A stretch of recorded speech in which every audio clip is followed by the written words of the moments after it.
آئیے حضرات سامعین تشریف لاتے ہیں ہم سب کے عزیز مشفق و کرم فرما ہر دل عزیز کروڑوں کے مجمع میں سنجیدگی بخش دینے والا ادیب الحمدللہ ہمارے ڈائز پر تشریف فرما ہے حضرت مولانا سید حبیب اللہ مدنی محتمم بانی مدرسہ حسین احمد امبیٹا پیر صدر جمعیت علماء ضلع سہارنپور ہم درخواست کرتے ہیں تشریف لائیں اور اپنی قیمتی نصیحتوں سے ہم سامعین کو مستفید فرمائیں۔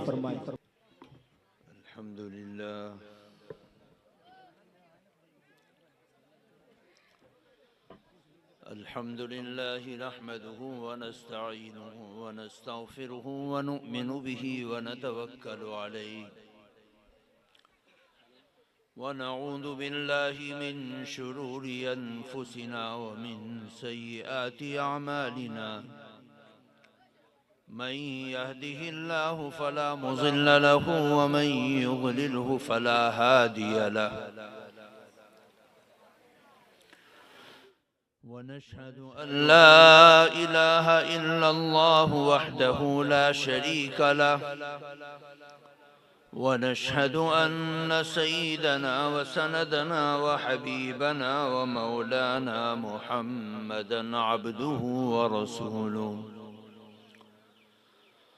صلى الله تعالى عليه وعلى آله وأصحابه وبارك وسلم تسليما كثيرا كثيرا أما بعد فأعوذ بالله من الشيطان الرجيم بسم الله الرحمن الرحيم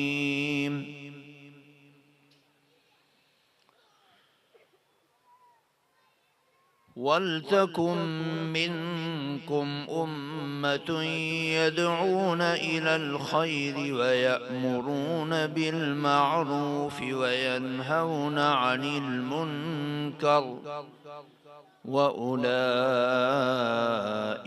هُمُ الْمُفْلِحُونَ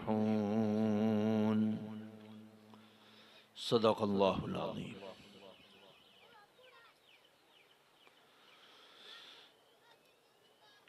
حضرات علماء اعظام اور ائمہ اکرام، خاص طور سے اس ادارے کی دعوت پر انتہائی محبت، عقیدت، احترام کے ساتھ جمع ہونے والے ہمارے نوجوان، بزرگ، پیارے بچے، بچیاں، پردہ نشین خواتین، اللہ تبارک و تعالی کا بے حد احسان ہے کہ پروردگار عالم نے اس پنڈال میں ہم سب کو جمع ہونے کی سعادت نصیب فرمائی۔ اللہ تعالی اس جمع ہونے کو ہم سب کے لیے ہماری آخرت میں عزت، نیک نامی، کامیابی، کامرانی کا ذریعہ اور سبب بنائے۔ میرے دوستو، بزرگوں،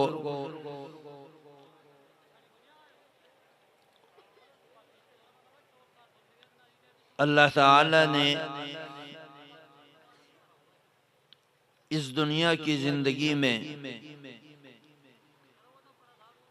انسانوں کی دو قسمیں رکھی ہیں۔ بعض انسان وہ ہیں جو اللہ تعالی کی مانتے ہیں اور اس پر، اس کے نبیوں پر، کتابوں پر، رسولوں پر، اچھی بری تقدیر پر اور قیامت کے دن جزا اور سزا پر یقین رکھتے ہیں۔ ایسے انسانوں کو کہا جاتا ہے کہ یہ مومن ہیں۔ اور بعض انسان وہ ہیں جو اللہ تعالیٰ کو نہیں مانتے، نبیوں کو نہیں مانتے، اللہ تعالیٰ کی بنائی ہوئی طاقت کو نہیں مانتے، اچھی بری تقدیر کو نہیں مانتے اور قیامت کے دن پر یقین نہیں رکھتے۔ پروردگار عالم نے دونوں طرح کے انسانوں کو مخاطب بنایا ہے، چاہے وہ اللہ کی ماننے والے ہوں یا نہ ماننے والے ہوں۔ اللہ تعالیٰ کے احکامات کا پروردگار عالم نے جو مخاطب بنایا ہے وہ تمام کے تمام انسانوں کو بنایا ہے۔ قرآن پاک میں اللہ تعالیٰ نے کہیں کہا ہے یا ایھا الناس، اے لوگو، اور کہیں پر ارشاد فرمایا یا ایھا الذین آمنوا، اے ایمان والو۔ جہاں پر اللہ تعالیٰ نے ایمان والوں کو مخاطب بنایا ہے وہاں پر دو طریقے سے اللہ تعالیٰ نے مومنین کی اصلاح فرمائی۔ کئی جگہ پر اللہ تعالیٰ نے ایمان والوں کو مخاطب بنا کر ایمان ہی کی دعوت دی ہے، حالانکہ وہ مسلمان ہیں، لیکن اللہ تعالیٰ ان کو مخاطب بناتا ہے اور مخاطب بنا کر فرما رہا ہے یا ایھا الذین آمنوا آمنوا، اے ایمان والو ایمان لاؤ۔ یہ تو ایک عجیب سی بات ہو گئی کہ اللہ تعالیٰ ایمان والوں کو ایمان کی دعوت دے رہا ہے، خود ہی کہہ رہا ہے کہ ایمان لاؤ اور خود ہی کہہ رہا ہے کہ تم ایمان والے ہو۔ اللہ تعالیٰ دو طریقے سے ایمان والوں کو دعوت دیتا ہے۔ اسی طرح اللہ تعالیٰ نے دوسری جگہ ارشاد فرمایا یا ایھا الذین آمنوا ادخلوا فی السلم کافہ، اے ایمان والو اسلام میں مکمل طریقے سے داخل ہو جاؤ۔ کہیں ارشاد فرمایا قالت الاعراب آمنا قل لم تؤمنوا، اے نبی یہ لوگ کہتے ہیں دیہاتی لوگ کہ ہم ایمان لائے، ان کا دعویٰ ہے، آپ ان سے کہہ دیجئے کہ تم ایمان نہیں لائے، حالانکہ وہ کلمہ پڑھتے تھے، رسول کی رسالت کا اعلان کرتے تھے، اچھی بری تقدیر پر ایمان لاتے تھے، اللہ کی کتاب کو برحق جانتے تھے، قیامت کے دن کا یقین کرتے تھے، لیکن اللہ انکار کر رہا ہے۔ پتہ چلا کہ دو چیزیں ہیں، ایک اسلام اور ایک ایمان۔ آدمی کلمہ پڑھنے سے مسلمان ہو جاتا ہے اور مسلمان کہلایا جاتا ہے۔ جیسے ہم لوگ کلمہ پڑھ لیتے ہیں، ساری دنیا ہمیں کہتی ہے کہ مسلمان ہو تم، ہم بھی کہتے ہیں مسلمان ہیں، لیکن اللہ تعالی نے ایمان کے درجات بنائے۔ ایک ابتدائی درجہ ہے جس میں کہا جاتا ہے کہ یہ مومن ہے سرسری طریقے سے، لیکن جب وہ مومن ایمان کے کامل اعلیٰ مقام تک پہنچتا ہے اور اپنے اعمال کے ذریعے سے، نیک نامی کے ذریعے سے، بھلائی کے ذریعے سے، اخلاق کے ذریعے سے، معاملات اور معاشرت کے ذریعے سے جب اسلام کے تمام شعبوں کے اندر اپنی رسائی کر دیتا ہے تو ایسے مومن کو کہا جاتا ہے کہ کامل مومن ہے۔ فرمایا کہ واللہ خدا کی قسم تم کامل مومن نہیں ہو سکتے جب تک کہ تمہارے دل کے اندر میری محبت، تمہارے ماں باپ، تمہاری اولاد، تمہاری دنیا، تمہاری دھن، تمہاری دولت، یہاں تک کہ ساری دنیا میں سب سے زیادہ محبت میری نہ ہو جائے۔ اللہ کے نبی صلی اللہ علیہ وسلم اپنے بارے میں فرما رہے، پتہ چلا کہ ایمان کے شعبے، جن تمام شعبوں پر چلنے کے بعد ایمان کامل و مکمل ہوتا ہے، اللہ تعالیٰ قرآن پاک میں ارشاد فرماتا ہے والعصر ان الانسان لفی خسر، زمانے کی قسم تمام کے تمام انسان خسارے میں ہیں۔ اب اس میں تو مومن بھی آ گئے، نیک لوگ بھی آ گئے، اللہ تعالیٰ ان میں سے درجہ بدرجہ نکالتا ہے، فرماتا ہے الا الذین آمنوا، مگر وہ لوگ جو ایمان لائے، اللہ کو مانا، رسول کو مانا، کتاب کو مانا، نبیوں کو مانا، قیامت کے دن پر ایمان لائے۔ فرمایا صرف ایمان کا کلمہ پڑھنے سے انسان خسارے سے نہیں نکلتا، فرمایا ایمان کے تقاضوں پر عمل کرنے کے بعد ایمان بھی لائے اور ایمان کے تقاضوں پر عمل کرے۔ ایمان کا تقاضا کیا ہے؟ فرض نمازوں کو ادا کرنا، ایمان کا تقاضا کیا ہے؟ فرض روزوں کو ادا کرنا، ایمان کا تقاضا کیا ہے؟ اگر نصاب کے برابر حولان حول کے ساتھ سال گزر جائے مال پر تو زکوٰۃ فرض ہو جاتی ہے، اس کی ادائیگی کرنا۔ اگر استطاعت ہو، دھن ہو، تو زندگی میں ایک مرتبہ حج کر لینا۔ یہ تمام کے تمام ایمان کے تقاضے، سچ بولنا، بدکاری سے بچنا، بے حیائی سے بچنا، جھوٹ سے بچنا، سود سے بچنا، بے غیرتی سے اپنے آپ کو بچانا، غیبت سے بچانا، چغلی سے بچانا، کینے سے بچانا، یہ تمام کے تمام اوامر اور نواہی سے اپنی زندگی کو پرہیزگاری سے چلانے کے بعد اللہ تعالیٰ نے پھر فرمایا کہ اب انسان خسارے سے نکل گیا۔ میرے دوستو بزرگوں، اس دنیا کی زندگی میں اللہ تعالیٰ نے ہمیں ایمان دیا، اللہ تعالیٰ کا شکر ہے، لیکن اس ایمان کو باکمال بنانے کے لیے، اس ایمان کو طاقتور بنانے کے لیے، اس ایمان میں پختگی اور عمدگی پیدا کرنے کے لیے ایمان کے تمام شعبوں پر مکمل طریقے سے عمل کرنا، یہ قرآن پاک کی دعوت ہے۔ اسی لیے قرآن پاک فرما رہا ہے، اے ایمان والو ایمان لے آؤ، یعنی اپنے ایمان کو کامل کر لو۔ یہودی عالم ہیں، اللہ ان کو مخاطب کر رہا ہے، آمنو، اے ایمان والو اسلام میں مکمل طریقے سے داخل ہو جاؤ۔ یہ نہیں کہ اسلام کی اچھی باتوں کو لے لیا اور اپنے مذہب کی کچھ باتیں نفلی لے لی اور اس طریقے سے ایمان کو ملا جلا کر دیا۔ نہیں، جب تم مسلمان ہو گئے تو اسلام کے تمام فیصلوں پر اور اسلام کے تمام احکامات پر، اسلام کے تمام فرائض پر، اسلام کے تمام واجبات پر اب تمہیں عمل کرنا لازم اور ضروری ہو گیا۔ اس کے اندر کمی کوتاہی کرنا تمہارے لیے جرم ہے۔ میرے دوستو بزرگوں، اس دنیا کی زندگی میں ہم وہی ایمان والے ہیں کہ ہمارا باپ مسلمان، ماں مسلمان، خاندان مسلمان، عزیز و اقارب مسلمان، گاؤں مسلمان۔ ہم نے آپ کو کہا کہ ہم مسلمان ہیں، لیکن اس اسلام کو اپنے اخلاق سے، اپنی جان سے، اپنی عزت سے، اپنے معاملات سے، اپنی معاشرت سے ثابت کرنے کا وقت جب آتا ہے تو ہم پیچھے ہٹ جاتے ہیں۔ آج دنیا میں لاکھوں کروڑوں کھربوں جو ایمان والے چلے گئے اور یہ کروڑوں اربوں مسلمان اس دنیا کے اندر ہیں، ان مسلمانوں کے اندر اللہ تعالی اسی نبی پاک صلی اللہ علیہ وسلم کی زبان اقدس سے مسلمانوں کی بیماریوں کو بتلا رہا ہے۔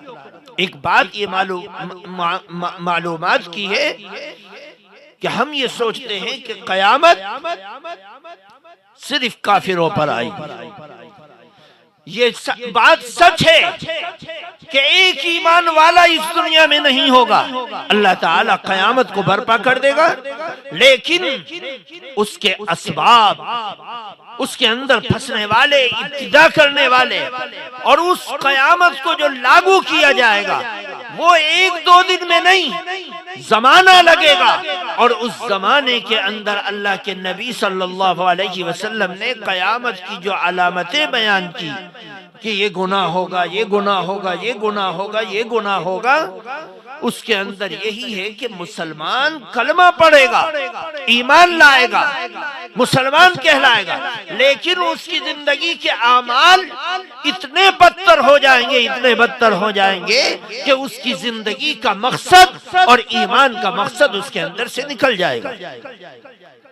اللہ کے نبی صلی اللہ علیہ وسلم کے پاس آئے لوگ اور انہوں نے پوچھا، یسألونک عن الساعہ، اے اللہ کے پیغمبر آپ سے یہ پوچھتے ہیں کہ قیامت کب آئے گی، ایان مرساہا، قل انما علمها عند ربی لا یجلیہا لوقتہا الا ہو۔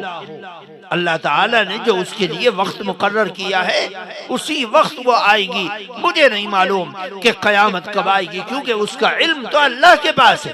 ان اللہ عنده علم الساعہ۔ اللہ کے نبی صلی اللہ علیہ وسلم کو پھر بتلایا گیا کہ قیامت کی نشانیاں یہ ہیں، ان نشانیوں میں جو انسانوں کے درمیان میں گناہ ہونے والے ہیں قرب قیامت میں، ان تمام گناہوں کا تعلق ایمان والوں سے ہے، مسلمانوں سے ہے۔ اللہ کے نبی صلی اللہ علیہ وسلم ارشاد فرما رہے اذا اتخذ الفیود ولا والامانة مغنما والزکاة مغرما وتعلم لغیر الدین واعطاع الرجل امراته وعق امه وبر صدیقہ وجفا، یہ تمام کی تمام بیماریاں اور گناہ ان لوگوں میں ہوگا جو ایمان کا کلمہ پڑھتے ہیں۔ جو ایمان کا کلمہ نہیں پڑھتے وہ تو دائرے سے باہر ہے، ان کی تو بات ہی کچھ نہیں، ان کی تو بنیاد خراب ہے۔ لیکن جو ایمان والا ہے، سچائی کا یقین رکھتا ہے، اللہ کی کتاب کو برحق جانتا ہے، ایسے لوگوں کے بارے میں اللہ کے نبی نے بتلایا کہ جب میری امت کے اندر یہ خرابی آ جائے گی تو قیامت قریب ہو جائے گی۔ نبی پاک صلی اللہ علیہ وسلم کی احادیث طیبہ تمام کی تمام آپ اٹھائیے تو مخاطب مسلمان ہیں، مسلمان کے اندر گناہوں کی بیماری آ جائے گی، بے حیائی آ جائے گی، اللہ کے نبی کے دین کے اوپر سے یقین اٹھ جائے گا، دنیا کی محبت آ جائے گی۔ ایک موقع پر اللہ کے نبی صلی اللہ علیہ وسلم نے ارشاد فرمایا یوشکم الامم، ان قریب ایسا زمانہ آئے گا جس زمانے میں لوگ چن چن کر تمہارے اوپر ہاتھ دراز کریں گے، اس طرح جس طرح بھوکے کتوں کے سامنے گوشت کے لوتھڑے ڈال دیے جائیں، کھانا ڈال دیا جائے اور وہ اس کے اوپر چپٹ پڑے، ایک دوسرے سے لڑ کر آگے بڑھنے کی کوشش کریں اور چن چن کر کھائیں۔ فرمایا ایک زمانہ ایسا آئے گا کہ لوگ تمہارے اموال، تمہاری دولت، تمہارا دھن، تمہاری جان، تمہارا مال، تمہاری عزت، تمہاری آبرو کے پیچھے ایسے پڑ جائیں گے۔ اللہ کے نبی صلی اللہ علیہ وسلم کا یہ کلام سنا، صحابہ کی حالت غیر ہو گئی، عرض کیا یا رسول اللہ نحن قلت، ہم اس زمانے میں اتنے کم ہوں گے؟ فرمایا نہیں، غصہ ان کا غصہ اس سے، تم تو سمندر کے کنارے پر جو جھاگ جمع ہو جاتی ہے اس جھاگ کی طرح تمہاری تعداد ہوگی کہ کوئی گن نہیں سکتا۔ فرمایا اس جھاگ کی طرح تم ہو جاؤ گے کہ ایک تنکا اوپر سے گرتا ہے اور وہیں جھاگ کے اندر سوراخ کر دیتا ہے، ایک طرف سے ہوا چلتی ہے اور اس جھاگ کو ادھر سے ادھر لے جاتی ہے، کوئی حیثیت نہیں۔ فرمایا قرب قیامت میں ایمان کی کمزوری کی وجہ سے، اعمال کی کمزوری کی وجہ سے تمہاری حالت یہ ہو جائے گی کہ تمہیں لوگ کھلونا سمجھ کر برباد کریں۔ عرض کیا صحابہ نے اے اللہ کے پیغمبر یہ بیماری کیوں آئے گی، ہم بزدل ہو جائیں گے؟ فرمایا نہیں، دو بیماریاں تمہارے دلوں میں گھر کر جائیں گی۔ فرمایا حب الدنیا و کراہیت الموت، ایک دنیا کی محبت اور دوسرے موت سے نفرت۔ جب یہ دو چیزیں آئیں گی تو دین تمہارے دلوں میں مغلوب ہو جائے گا اور دنیا غالب ہو جائے گی۔ یہی وجہ ہے حضرت ابو ہریرہ رضی اللہ تعالی عنہ کی حدیث ہے، فرمایا اذا عظمت امتی، جب میری امت، اذا عظمت امتی الدنیا نزعت بها ہیبۃ الاسلام، فرمایا جب میری امت کے اندر یہ بیماری گھس جائے کہ وہ دنیا کو دین پر غالب کر دے، یعنی دنیا کو اہمیت دے رہے اور دین کو کمزور سمجھ رہے، کہ چلو دین پر تو پھر عمل کر لیں گے، توبہ کر لیں گے، اللہ کے سامنے رو لیں گے، سجدہ کر لیں گے، نماز پڑھ لیں گے جب موقع ملے گا۔ اب تو دنیا کما لو، جوانی ہے، طاقت ہے، شراب ہے، شباب ہے، اب دنیا کما لو۔ فرمایا جب میری امت دین پر دنیا کو غالب کر دے گی، حاوی کر دے گی، اہمیت دے دے گی، نزعت بہا ہیبت الاسلام، تو اللہ کی طرف سے یہ نحوست ان کے اوپر مسلط ہوگی کہ اسلام کی ہیبت اور اسلام کی عظمت ان کے دلوں سے نکل جائے گی۔ نماز کیا چیز ہے؟ قرآن کیا چیز ہے؟ جب قرآن سمجھا نہیں جاتا پڑھتے کیوں ہیں؟ جب نماز سمجھ میں نہیں آتی پڑھتے کیوں ہیں؟ لوگ دنیا کو اہمیت دیں گے اور دین کو کمزور کر دیں گے، ان کے دلوں سے ایمان کی اور اسلام کی عظمت اللہ نکال دے گا۔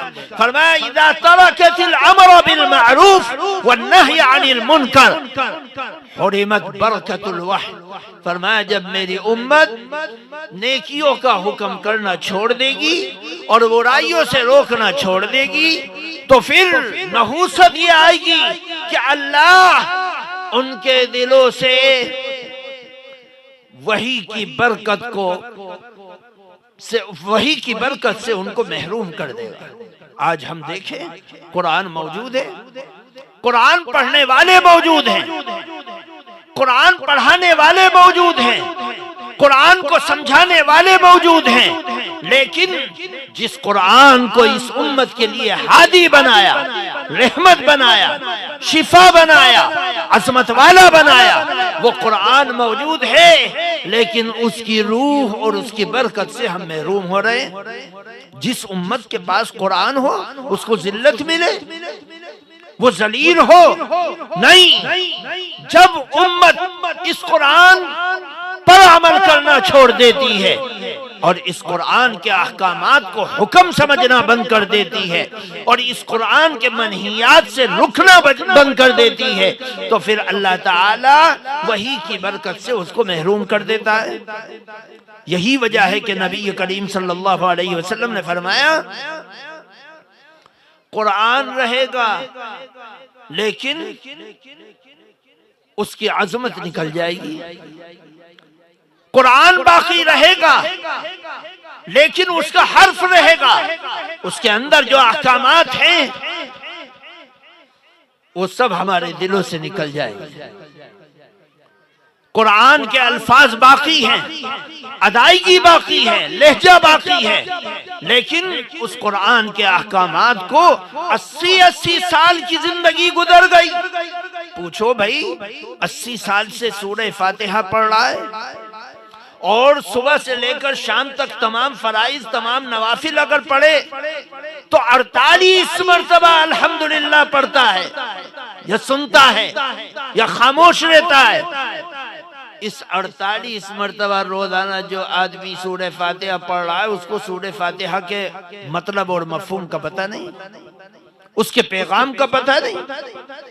فرمایا قرآن باقی ہوگا لیکن صرف قرآن کے الفاظ باقی ہوں گے، اس کے حرف باقی ہوں گے، باقی اس کی عظمت، اس کی بڑائی، اس کے احکامات، اس کے مفہوم، اس کے اخلاق، اس کی معاشرت ہمارے پاس نہیں ہوگی۔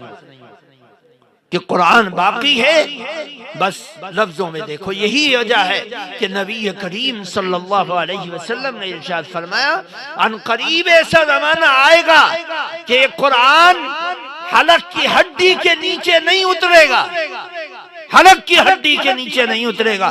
لوگ پڑھیں گے، تلاوت کریں گے، قرآن کو سمجھیں گے، سمجھائیں گے، لیکن جب قرآن کے تقاضوں پر عمل کرنے کا وقت آئے گا تو یہ جسم اس سے محروم ہوگا، قرآن کے تقاضوں پر عمل نہیں کر پائے گا۔ قرآن خوب بہترین پڑھتے ہیں لیکن اس کے احکامات پر عمل کرنا اس سے امت محروم ہے۔ اسی کو فرمایا کہ جب میری امت نیکیوں کا حکم کرنا چھوڑ دے گی اور برائیوں سے روکنا چھوڑ دے گی، کیونکہ امر بالمعروف اس امت کے اوصاف میں سے ایک وصف ہے جس کو اللہ نے واجب کیا ہے فرمایا والمؤمنون والمؤمنات بعضهم اولیاء بعض، مومن مرد اور مومن عورتیں ایک دوسرے سے پیار کرتے ہیں، دوستی رکھتے ہیں، محبت کرتے ہیں۔ یأمرون بالمعروف، ان کا پہلا وصف یہ ہے کہ وہ نیکیوں کا حکم کرتے ہیں اور برائیوں سے روکتے ہیں۔ میرے دوستو بزرگوں، آخری چیز فرمائی اذا تسابت امتی سقطت من عین اللہ، میری امت جب آپس میں گالم گلوچ کرنے لگے گی، ماں کی، بہن کی، ادھر کی ادھر کی، ہر طرح کی گالی لوگ دینے کے ایکسپرٹ ہیں، جب میری امت آپس میں گالم گلوچ کرنے لگے، لڑنے لگے، تو سب سے بڑی نحوست ان کے درمیان میں یہ آئے گی کہ اللہ کی نظروں سے اس امت کو گرا دیا جائے گا۔ سقطت من عین اللہ، اللہ کی نظروں سے وہ گر جائے گی۔ میرے دوستو بزرگوں، اللہ تعالی نے اس دنیا کی زندگی میں انسان کو بنایا، مسلمان کو مخاطب بنایا کہ تو اپنے ایمان کو کامل کر، اور ایمان کامل ہوتا ہے اچھے کام سے، بھلائی سے، حسن معاشرت سے، حسن معاملات سے، اللہ کے قرآن پر عمل کرنے سے، اللہ کے قرآن کی ماننے سے، دین اور ایمان کی ماننے سے۔ آج شادی بیاہوں میں چلے جاؤ، کوئی ناچ گانا کروا رہا ہے، کوئی ڈی جے بجوا رہا ہے، کوئی کچھ کر رہا ہے، کوئی کچھ کر رہا ہے، اور جب چلک لگانے والے، 4 مہینے لگانے والے، حج کرنے والے، عمرہ کرنے والے، نماز پڑھنے والے، مسجد میں صفائی کرنے والے، مسجد میں اذان دینے والے، جب حاجی کو کہا جاتا ہے حاجی جی تمہارے گھر میں تمہارے بچوں کی شادی ہے اور یہ سب ہو رہا ہے، یہ اچھی بات نہیں ہے، تو وہ کہہ دیتا ہے بھائی میں کیا کروں، بچے میری مانتے ہی نہیں۔ آج مانتان ختم ہو گئی، بڑوں کا ہاتھ سر پر ہوتا تھا، چھوٹے مشورے کرتے تھے۔ میں نے یہ سمجھا کہ یہ میرے لیے سب سے بڑا مسیحا ہے، سب کو لات مار کر ہم اس کے پیچھے چل دیے۔ اگر دنیاوی غرض کے لیے اپنے دینی فرائض کو تباہ و برباد کرو گے تو دین کی اہمیت اور عزت تمہارے دلوں سے نکل جائے گی۔ اس لیے کہا کہ حق یہ ہے کہ مسلمان جب بھی دنیا میں ذلیل ہوگا انتشار کی وجہ سے، ٹوٹ کی وجہ سے۔ ابھی الیکشن ہوں گے اور الیکشن کے وقت گاؤں کی ہر گلی سے کھڑا ہو جائے گا اور ایک دوسرے کی عزت کو اچھالیں گے، نامراد کریں گے، برباد کریں گے، اور سارے خرافات کا دروازہ اور اڈا ہمارے گلی اور کوچے اور چوک اور چوراہے اور چوپالے بن جائیں گی۔ اللہ نے اس چیز سے منع فرمایا، ایک رہو، محبت کے ساتھ رہو، محبت کے ساتھ رہو، کم سے کم پریوارک طور پر، خاندان کے طور پر، محلے کے طور پر کم سے کم ہمیں ایک رہنا چاہیے۔ یہ ہماری عزت ہے، ہماری طاقت ہے، ہماری شان ہے، ہماری غیرت ہے۔ ذلیل ترین قومیں متحد ہو کر اپنے وزن کو بنا لیتی ہیں، اور عزت دار قومیں، عزت دار پریوار، عزت والے لوگ، عزت دار خاندان بکھراؤ کی وجہ سے اپنے آپ کو ذلیل کروا لیتے ہیں۔ یہ دنیا کی تاریخ، آپ دنیا کی تاریخ کو پڑھ کر دیکھیے، یہی ہوتا ہے۔ بغداد کو تاتاریوں نے اجاڑا، اور وہ بغداد جس میں علم و فضل اور کمال کا راج تھا، لیکن جب آپسی رنجش کی وجہ سے، عیاشیوں کی وجہ سے اس کا بکھراؤ ہوا، 1 کروڑ انسانوں کا قتل عام ہو گیا، 1 کروڑ انسانوں کا۔ آج امام بخاری کی صرف بخاری ہے ہمارے پاس، لیکن ان کی وہ 13-14 کتابیں جو انہوں نے اپنی زندگی میں لکھی، ان کا نام بعض کتابوں کا ہمیں پتا ہے، اس کے علاوہ پتہ نہیں اس میں کیا لکھا تھا۔ وہ غائب ہو گئی۔ امام مسلم کی کتابیں غائب ہو گئی، ابو داود کی کتابیں غائب ہو گئی، صاحب نسائی کی کتابیں غائب ہو گئی، علامہ تفتازانی کی کتابیں غائب ہو گئی، امام غزالی کی کتابیں غائب ہو گئی۔ امت کے علماء کو یا تو ان کا نام پتا ہے یا نام بھی گیا۔ کیوں؟ بغداد کے مدرسوں، مسجدوں، کتب خانوں، لائبریریوں کو سب کو تہو بالا کر دیا گیا، عبرت بن گئی۔ پوری دنیا کے اندر چاہے قرطبہ کا زوال ہو، چاہے اندلس کا زوال ہو، چاہے بغداد کی گلیوں ہوں، یا دنیا کے کسی بھی علاقے کے اندر اسلام پھلتا پھولتا ہو، یا وہاں کے قوم اور وہاں کے رہنے والے ہو، آپسی انتشار اور اختلاف نے امت کو بکھار کر رکھ دیا اور امت کو ذلیل کر کے رکھ دیا۔ میرے دوستو بزرگوں، اپنے قرآن کو مضبوطی سے تھامو، ایمان کو مضبوط کرو، اعمال کے ذریعے سے، دینداری کے ذریعے سے، اتحاد و اتفاق کے ذریعے سے ایک اپنا بزرگ بناؤ اور ذمہ دار بناؤ، اور اس کے جھنڈے کے نیچے اپنی ساری رغبتوں کو کچل کر اس کی بات کو اپنے لیے حکم سمجھو تو انشاءاللہ عزت والے رہو گے۔ گاؤں میں ایک پریوار کا آدمی، چاہے وہ ماسٹر ہو یا ٹیچر ہو یا فنا ہو یا چنا ہو، 300 ووٹ اگر اس کے نیچے ہوتے، سب چودھری صاحب کہہ کے اس کو بلاتے، 300 ووٹ سوئی کے ناکے میں کو نکل جائے گی، اور جس کا نہ ہو کچھ بیٹھ جا، اگر اس کی بات ماننی ہے تو مان لی، نہیں مانا ارے 2 ہی ووٹ تو ہیں، چل جانے دے، کوئی ویلو نہیں۔ اپنی عزت بناؤ، اپنے آپ کو محبت کے ساتھ رکھو، انشاءاللہ طاقت بنی رہے گی۔ اللہ تبارک و تعالی ہمیں سمجھنے کی توفیق عطا فرمائے۔ سبحان اللہ و بحمدہ، سبحانک اللہ۔ الحمد لله نحمده ونستعينه ونستغفره ونؤمن به ونتوكل عليه ونعوذ بالله من شرور أنفسنا ومن سيئات أعمالنا، من يهده الله فلا مضل له ومن يضلله فلا هادي له، ونشهد أن لا إله إلا الله وحده لا شريك له، ونشهد أن سيدنا وسندنا وحبيبنا ومولانا محمدا عبده ورسوله، صلى الله تعالى عليه وعلى آله وأصحابه وبارك وسلم تسليما كثيرا كثيرا. أما بعد، فأعوذ بالله من الشيطان الرجيم. بسم الله الرحمن الرحيم. يا أيها الناس اتقوا ربكم الذي خلقكم من نفس واحدة وخلق منها زوجها وبث منهما رجالا كثيرا ونساء، واتقوا الله الذي تساءلون به والأرحام، إن الله كان عليكم رقيبا. وقال الله عز وجل في مقام آخر: بسم الله الرحمن الرحيم. يا أيها الذين آمنوا اتقوا الله وقولوا قولا سديدا يصلح لكم أعمالكم ويغفر لكم ذنوبكم، ومن يطع الله ورسوله فقد فاز فوزا عظيما. صدق اللہ. وکیل کی وکالت، گواہوں کی گواہی کے بعد اس مجمع کی روبرو شہرین پروین جو صاحبزادی ہیں سلیم احمد صاحب کی بعوض 10,000 روپے مہر محمد توسین، اللہ کے بھروسے پر میں تمہارے نکاح میں دیتا ہوں، کیا تم نے قبول کیا؟